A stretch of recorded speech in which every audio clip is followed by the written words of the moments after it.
बहुत ही प्रसन्नता का विषय है कि प्रधानमंत्री नरेंद्र मोदी जी के नेतृत्व के अंदर देश भर में विभिन्न विभागों के द्वारा इंफ्रास्ट्रक्चर को मजबूत करने का काम किया जा रहा है।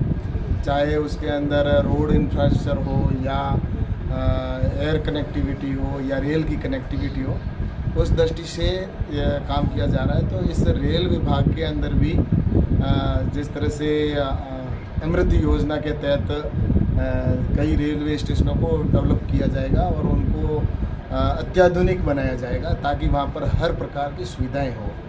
और ऐसे रेलवे स्टेशन देश भर में लगभग 1250 रेलवे स्टेशन की मंजूरी हुई है और जिसमें बाड़मेर और बालोतरा भी है। और इसके साथ ही जैसलमेर रेलवे स्टेशन है, वो भी एक बहुत ही वर्ल्ड क्लास का कैसे बनता है वैसा रेलवे स्टेशन वहाँ भी बनने जा रहा है। तो इसके लिए ये भी कोई लिमिट नहीं है कि उसके ऊपर एक फिक्स अमाउंट खर्च होगा। जो भी वहाँ की आवश्यकता है उसके अनुसार, चाहे 100 करोड़ हो चाहे 200 करोड़ हो, जो भी पैसा लगेगा, लेकिन हमारा इंफ्रास्ट्रक्चर विश्व स्तर का बने और हर पैसेंजर को सुविधाएं हो। और इस दृष्टि से ये रेलवे स्टेशन है बाड़मेर और बालोतरा है, उस अमृत योजना के तहत बनाए जा रहे हैं। और उसी को लेकर आज DRM साहब भी यहाँ पर आए हैं विजिट करने के लिए, हम भी साथ में, और विजिट बालोतरा की हमने की है और यहाँ की भी अभी विजिट हम करने जा रहे हैं। तो निश्चित रूप से यहाँ जो भी अच्छे से अच्छा हो, जो प्रधानमंत्री जी का, नरेंद्र मोदी जी का विज़न है कि हमारा देश किसी भी दृष्टि से कहीं पर भी पीछे ना हो। और जब हम दूसरे देशों के अंदर जाकर देखते हैं तब कहते हैं कि ये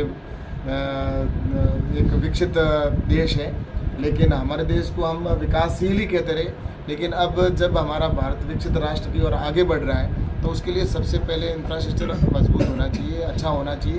तो इस दिशा के अंदर विभिन्न क्षेत्रों के अंदर काम किया जा रहा है। तो उसी के तहत यहाँ पर आज बाड़मेर के अंदर भी बहुत ही सुंदर रेलवे स्टेशन और इसके साथ ही यार्ड भी बनेगा अलग से, और ताकि और प्लेटफॉर्म भी एक्स्ट्रा बनेंगे ताकि ट्रेनें अधिक आकर यहाँ पर प्लेटफॉर्म के ऊपर रुक सके। तो इसके लिए एक्स्ट्रा रेलवे के यार्ड जहाँ पर वॉशिंग की भी व्यवस्था होगी और उसके मैकेनिकल दृष्टि से भी किस तरह से कोई ट्रेन आती है तो वो सारी हाईटेक जो भी होगी। अगर वंदे भारत ट्रेन भी आती है यहाँ पर और वो निश्चित रूप से आने वाले समय में आएगी, तो उस दृष्टि से भी यहाँ पर उस हिसाब का यार्ड बनाया जा रहा है कि भविष्य में किसी भी प्रकार की अगर हाईटेक ट्रेन आएगी तो उसकी भी सारी सुविधाएं हो।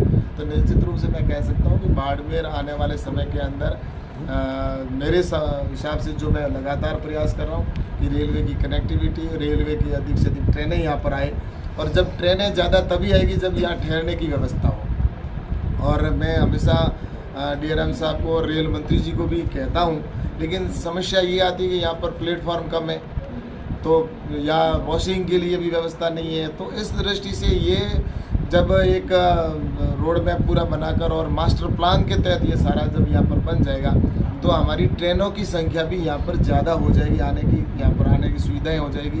तो मैं सोचता हूँ कि ये यात्रा आज यहाँ पर जो विजिट की जा रही है इसका परिणाम हम आने वाले कल में देखेंगे। और इसके लिए मैं जो अमृत योजना के तहत इस स्टेशनों को जो लिया है इसके लिए मैं रेल मंत्री जी को भी धन्यवाद देता हूँ और रेलवे के सभी जो जिन्होंने भी इसमें अधिकारियों ने इस प्रपोजल को भेजा उनको भी धन्यवाद देता हूँ। और साथ ही मैं धन्यवाद देना चाहूँगा हमारे प्रधानमंत्री नरेंद्र मोदी जी को कि उन्होंने ऐसी योजना प्रारंभ की जिसकी वजह से हमारे आने वाले समय के अंदर ये बाड़मेर का और बालोतरा और जैसलमेर का रेलवे स्टेशन है वो एक सुंदर रेलवे स्टेशन और पैसेंजरों के लिए बहुत ही एक सुविधाजनक रेलवे स्टेशन हमारे यहाँ पर होगा। पैसेंजर ट्रेनें भी यहाँ पर अधिक से अधिक आएगी तो जिससे कि हमारे यहाँ के लोगों को इसका लाभ मिलेगा। जी कितना ज़रूरी है, डिफेंस का एरिया यहाँ पर है, आर्मी है, BSF है, चाहे ऑयल फील्ड का इलाका हो, तो ट्रेनों की संख्या बढ़ाना भी कितना ज़रूरी है। मैं जब से सांसद बना हूँ तब से लगातार प्रयासरत हूँ कि यहाँ पर ज़्यादा से ज़्यादा ट्रेनें आए और यहाँ के यात्रियों के लिए सुविधाएं हों। और जब मेरे सामने ये समस्या आई कि यहाँ पर प्लेटफॉर्म जो है वो पर्याप्त नहीं है, जिसकी वजह से ट्रेन खड़ी नहीं कर सकते, या वॉशिंग करने के लिए भी अगर इतनी व्यवस्था नहीं है तो यार्ड भी नहीं बना हुआ है, तो इसलिए मैंने इस बात के ऊपर माननीय मंत्री जी से कई बार आग्रह किया और DRM साहब से भी मैंने कहा, इन्होंने प्रपोजल बनाकर भेजा और उसके बाद में स्वीकृति हुई है। तो तो मैं सोचता हूँ कि जब ये सारी व्यवस्थाएं हो जाएगी, ट्रेनों के ठहरने का प्लेटफॉर्म बन जाएगा, तो उसके बाद में जितनी भी जोधपुर जो ट्रेनें आती है वो भी आगे तक आ सकेगी, यहाँ पर क्रॉसिंग की व्यवस्था हो जाएगी। तो सारी मैं सोचता हूँ कि यार्ड बनेगा, उसके बाद में और प्लेटफॉर्म की संख्या बढ़ेगी, तो उसके बाद में ट्रेनों की संख्या भी यहाँ पर अवश्य बढ़ेगी। मैं आपको ये कहता हूँ। Thank you. Thank you.